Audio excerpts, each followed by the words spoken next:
Karena hidup itu gabungan antara fisik dan roh. Manusia dikatakan manusia ketika dia masuk roh ke dalam tubuhnya, maka dia disebut manusia.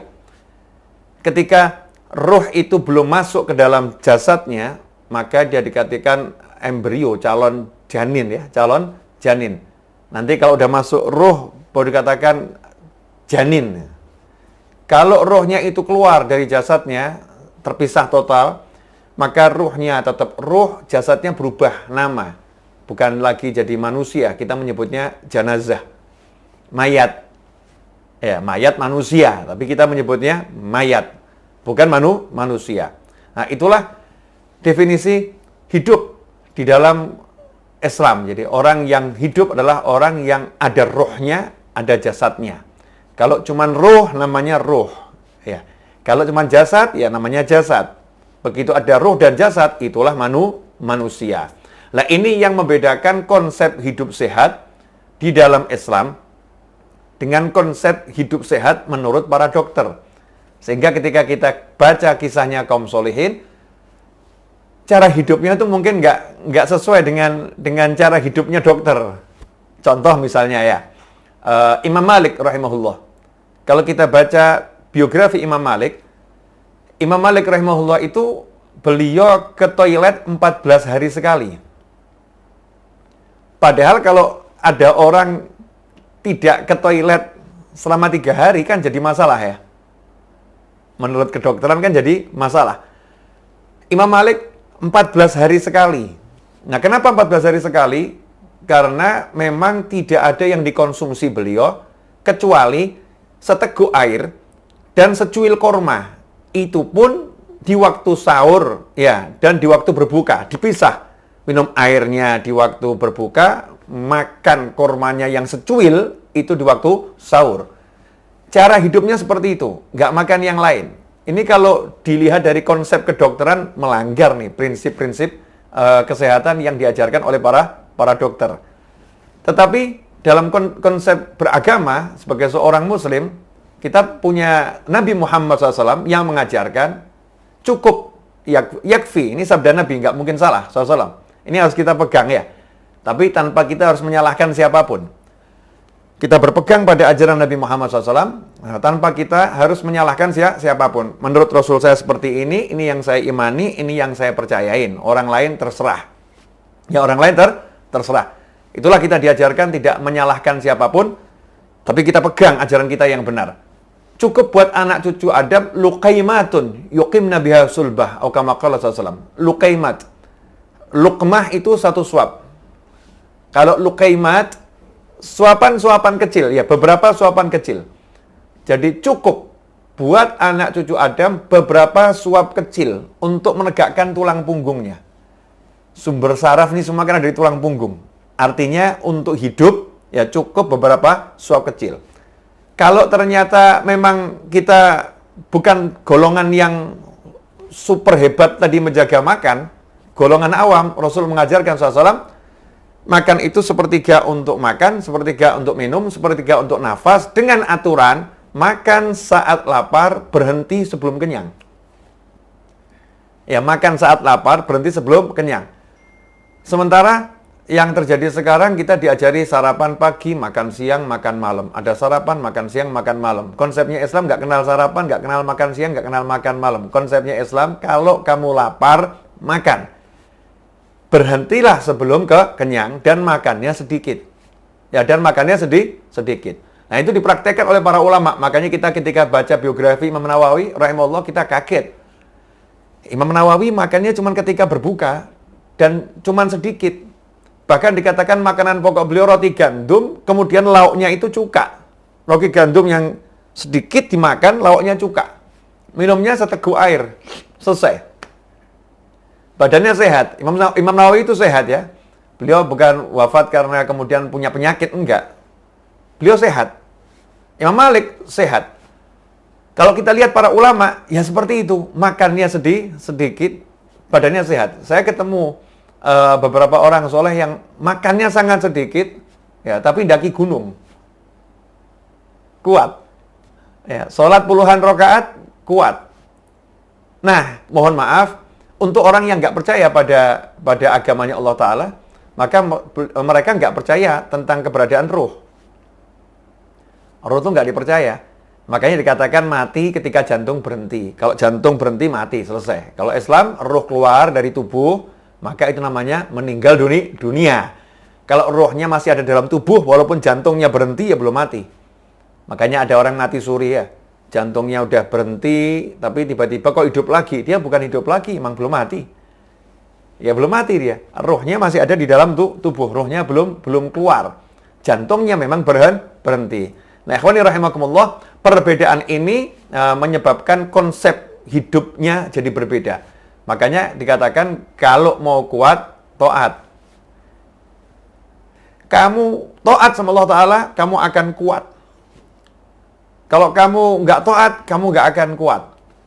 Kamu lemah. Kenapa? Karena taat menyebabkan ruh menjadi perkasa. Ruhnya jadi besar ya, ruhnya menjadi hebat. Begitu ruhnya segar, ruhnya hebat, ruhnya kuat, maka fisik ini dibawa sama ruh. Saya ambil contoh, ya insya Allah ini contoh ini bisa membuka pikiran kita lebih luas lagi insya Allah. Enak mana? Dibawa pesawat atau membawa pesawat? Enak mana? Enak kita dibawa oleh pesawat atau kita yang bawa pesawat? Kita tarik pesawatnya, kita dorong pesawatnya. Enak mana?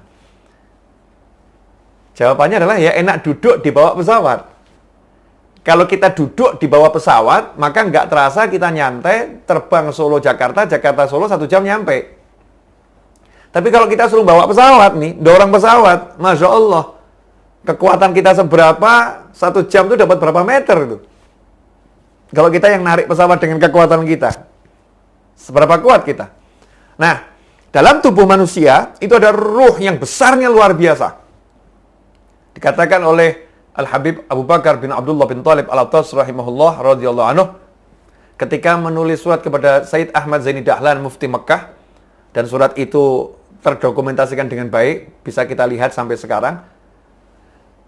Di isi surat itu disebutkan ruh ini, ruh manusia biasa, mau manusianya beriman atau nggak beriman, baik atau buruk, pokoknya namanya manusia. Ruhnya kalau dikeluarkan dari jasad, ruh itu dikeluarkan dari jasad lewat ubun-ubun. Dimasukkan lewat ubun-ubun, dikeluarkan lewat ubun-ubun. Makanya kalau ada orang meninggal dunia, matanya melihat ke atas. Mau lihat ruhnya. Ya, matanya naik ke atas tuh mau lihat ruhnya. Ruh ditarik dari ubun-ubun, dikeluarkan. Kalau ruh ini dikeluarkan dari jasad, diletakkan di alam syahadah, alam nyata ini, alam kita ini, alam nyata yang kelihatan semua ini, maka seluruh alam nyata itu tidak akan mampu menampung besarnya satu ruh. Bayangkan tuh, galaksi Bima Sakti, galaksi, semua galaksi itu nampung satu ruh nggak muat. Ruh itu besarnya luar biasa. Makanya nggak ada judulnya ruh gentayangan di alam nyata tuh nggak ada. Yang ada ruh ya di alam barzakh. Ya, ruh di alam barzakh. Yang gentayangan di alam nyata ini kan jin itu. Bukan ruh. Kalau ruhnya orang soleh hadir di majelis, ruh beliau-beliau ada di alam barzakh, dimensinya itu. Ya, dimensinya nyampe ke majelis. Seperti sekarang, antum ada di ruangan saya. Tapi di dimensi yang berbeda. Dimensi dunia maya. Susah kalau dijelaskan tuh, ilmu alam malakut ya. Rahasia alam malakut. Tapi yang jelas, bukan di alam nyata. Di alam yang kasat matanya bukan alam ini. Tapi alam barzakh, itu tempatnya ruh. Jadi ruh tuh nggak pernah bisa tinggal di alam dunia yang nyata ini, kecuali dimasukkan secara khusus oleh Allah Ta'ala lewat tangan-tangan malaikat-malaikat khusus. Bahkan dikatakan malaikatnya ini adalah malaikat Israil alaihissalam. Makanya nanti yang nyabut nyawa juga malaikat Israil alaihissalam. Ada malaikat khusus ya, dengan teknik khusus. Maka dikatakan ditiupkan. Ya, roh itu ditiupkan ke dalam tubuh atau jasad yang kecil tadi. Nah, roh yang segede itu di dalam, ini seringkali dilemahkan oleh manusia itu sendiri. Rohnya yang kuat dilemahkan. Dilemahkan bagaimana? Kalau manusia nggak ngasih makanan roh, rohnya jadi lemah. Nah, makanan roh itu zikir, makanan roh itu sholawat, makanan roh itu qiraatul Quran, makanan roh itu istighfar, makanan roh itu taat pada Allah Ta'ala. Melemahkan roh, kalau roh itu diajak bermaksiat, rohnya jadi lemah. Ruhnya jadi lemah. Banyak makan itu menguatkan jasad, tapi melemahkan ruh. Makan yang banyak itu melemahkan ruh, menguatkan fisiknya. Nah, kita sibuk menguatkan fisik yang akibatnya melemahkan ruh. Nggak seimbang. Ya. Hasilnya apa? Kita bukan hidup dibawa oleh ruh, tapi kita hidup maksa ruh ikut sama kita. Makanya capek, ruhnya diajak sholat, berat. Ruhnya diajak qiraatul Quran, berat. Dengar kisahnya orang soleh terdahulu, seperti Sayyidina Imam Husain, ya, cucu Nabi SAW, Ali Zainal Abidin radhiyallahu anhu. Sayyidina Ali Zainal Abidin radhiyallahu anhu itu sholat sunnah 1 hari 1000 rakaat. Sayyidah Rabi'ah Adawiyah 1 hari sholat sunnah 1000 rakaat. Habib Abdurrahman bin Muhammad Asgaf 1 hari khatam Al-Quran 8 kali. Habib Abdullah Haddad radhiyallahu anhu waktu kecil taman kanak-kanak, setiap hari sholat sunnahnya itu 100 sampai 300 rakaat. Belum lagi touring dari satu masjid ke masjid yang lain hanya untuk sholat sunnah 2 rakaat, tahiyatul masjid. Sementara jumlah masjid di kotanya ada 365, sebanyak jumlah hari dalam setahun. Berapa banyak itu? Ada satu lagi, seorang ulama, satu habib yang khatam Al-Quran 1 hari 6 kali di siang hari, 6 kali di malam hari. Kekuatan fisiknya itu seperti apa? Padahal orangnya dilihat ya biasa-biasa, mungkin orangnya didorong jatuh mungkin orangnya. Tapi kok kuat luar biasa. Kenapa jadi kuat? Karena bergerak dengan ruh. Ya, bergerak dengan ruh. Bukan mengajak ruhnya bergerak, tapi ruhnya mengajak fisiknya bergerak. Bukan mendorong atau narik pesawat, tapi kita duduk pesawatnya yang bawa kita. Bayangkan kalau kita ini bergerak dibawa sama ruh. Makanya muncul orang-orang soleh bisa bergerak dari Mekah sampai ke Indonesia. Indonesia Mekah, cuman nyampe. Bismillah, nyampe. Kenapa? Karena fisiknya dibawa oleh ruhnya. Nah, ikhwani rahimakumullah, karena itu Islam mengajarkan agar kita hidup sehat dengan cara yang benar. Makan dan minumlah jangan berlebihan. Makan yang halal tapi yang baik. Ya, tapi nggak boleh berlebihan. Karena semua itu akan membuat fisiknya kuat, ruhnya juga kuat. Nah, ini yang mungkin konsep hidup sehat yang terlewatkan, yang mungkin nggak diajarkan secara serius gitu ya. Ruh ini dihilangkan. Kenapa? Karena di luar sana banyak orang yang nggak percaya sama ruh. Nah, kita jangan ikut-ikutan yang di luar sana. Tanpa kita harus menyalahkan siapapun, kita ikut ajaran Nabi Muhammad SAW. Bahwasannya kalau kita mau hidup sehat, ruh kita harus sehat, ruh kita harus kuat. Kita harus jadi orang yang fokus sama ruh.